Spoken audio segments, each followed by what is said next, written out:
All right, it's that time in the week where we get to welcome in one of our favorite guests back to the show to play Dumpster or No Dumpster. Are you ready, Nat? Oh, I always try to be ready. But speaking of who I hope is ready, I hope the Rays are ready for game 2. So before we dive into the game, let's talk about another big game happening, of course. The World Series going on right now. Dr. Lori, I mean, one of the collector's items I think of most, baseball cards. What do people need to keep in mind as the World Series is happening? Baseball cards, the opportunity to get to the big game is a big deal. So, you want to get all those sports collectibles for the Rays that you can, right? So as many as you can that relate to the World Series and hold on to them. But, the Rays are going to be in the World Series for a lot of years coming up. So, and I remember us talking about this with the Lightning. There's something special about this particular year, though. I feel like when 2020 is going to be on anything, when we look back from this 30 years from now. Absolutely true. Absolutely true. Because it's so unusual, right? So rare and unusual. So, yes.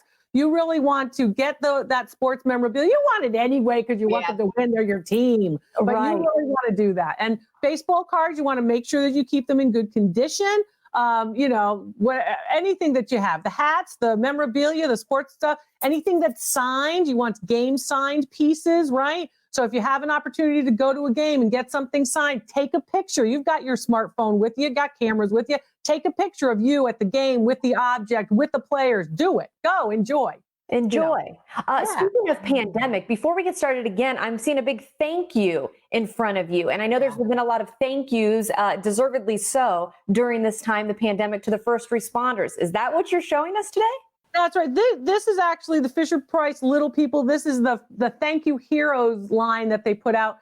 And they're the different heroes that we have, the delivery people, and of course, the medical personnel and our teachers and all kinds of folks who are grocery workers who are basically helping us through this very difficult time. And they're carrying, a lot of the load. So they made these thank you heroes. And all of the toys on my table today relate to that idea of a toy having an impact in culture, right? So teddy bears had a great impact on culture in the early 1900s. Steiff teddy bears, for the most part, German and American teddy bears. Bob the Builder was indicative of the housing boom in the early 2000s when we were hiring subcontractors and building all these houses. Kermit the Frog, of course, in the 70s related to the ecology movement or the green movement. It ain't easy being green. So I picked a couple of these to relate to this idea. When a toy relates to what's happening historically or culturally, that toy is going to be a collectible. So these actually just came. They were introduced right about the time when we were starting to think about quarantine, around March of this year. And actually, it took a while to wait for them to get here. So they were just received recently. But what's important about this is to know what's coming. About 10 years ago, I said, you should be collecting Art Deco. You should be collecting Art Deco. And you want to get it then, to hold it until now, to sell it now. Guess what's spiking now? Art Deco pieces. So I like to tell you what's coming, how to collect what's going to be valuable. Now that it's cheap, it's going to be valuable later. So I like to highlight those kinds of things and use my expertise to share that information with you, which I do here and also on my YouTube channel. I know. All right, let's get to dumpster or no dumpster. I think we'll probably only have time to get 2 in because we did so much chatting and we learned so much already, Dr. Lori, which we love. That's why we welcome you back every week. But item number 1. No raise. Okay. Here is a lavaliere watch from the 1940s. You'd wear it around your neck. It's in working condition. It's enamel with a porcelain face. What do you think?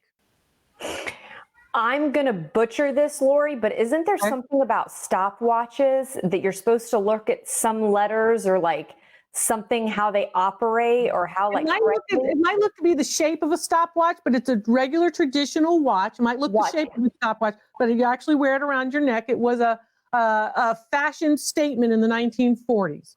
I feel like these are popular pieces. But isn't it something about how accurate they are really determines the value?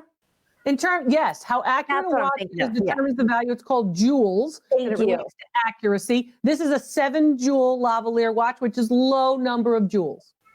Oh. Dumpster, then. Yeah. Maybe get it out of here. But it wasn't as pretty looking. I don't know. I'm not as impressed with this one. Okay. Yeah, it's a dumpster. It's only worth $40. It is a dumpster. It's interesting. Yeah. Low jewel, right? and also because of its condition. It is in working order, but the condition is not great on the actual enamel. Good call, Carly. Okay. No. 1-1. Natalie had the good question that got me there. That's what you need. You need the questions. Ask the questions. This is a Van Briggle piece of pottery. It's about 4 inches tall. It's made in Colorado Springs, Colorado. It dates to the 1930s. It is marked on the bottom. A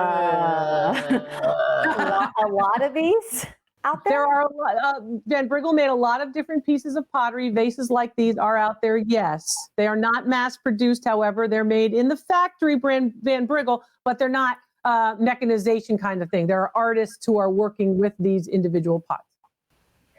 I feel like this could be right around that 50 mark too. I know. I'm going to say dumpster. I feel like that doesn't really jump out as anything particularly special either. Van Briggle is a very well-known early 20th century pottery manufacturer. Lots of people collect it. It's worth $275. Dang it. Man, we were feeling confident, Carly. We were feeling confident, and then we messed the second. You know what? We may have time for a third. Do we have time one for more? a third? Get this one in quick. Okay. You win. Okay. Ready? World's Fair collectible from 1964, 1965. It's a plate. It is a glass plate. And then the image has been superimposed on top of the glass. It is the main mall of the World's Fair in New York, 1964, 1965. It's about 4 inches by 4 inches. Is there a lot of these still out there? There are some of them still out there, yes. I'm trying to remember World's Fair stuff because I think we've talked about this. But Yeah, a lot, I feel like. And there's some good stuff that comes out of there. Some good stuff comes out of there. Some junk comes out of there. That's why we find them in storage lockers. We find them, we're cleaning out the attics or the garages, I've done Is there two anything special about that image? That image is the main image of the mall, which is the main area, of course, of the World's Fair. So if you thought of the World's Fair in 1964, 1965, that's the image that would be in your mind's eye. Okay, we're getting a wrap. I went 2 dumpsters. I'm going to go perfect and go off another dumpster. Carly? That's a dumpster. Yeah, I'll say no dumpster. That's a dumpster. That piece is only worth $25. All right. Lori, great seeing you as always. Go Rays, go Rays. Thank you, Dr. Lori. Thank you.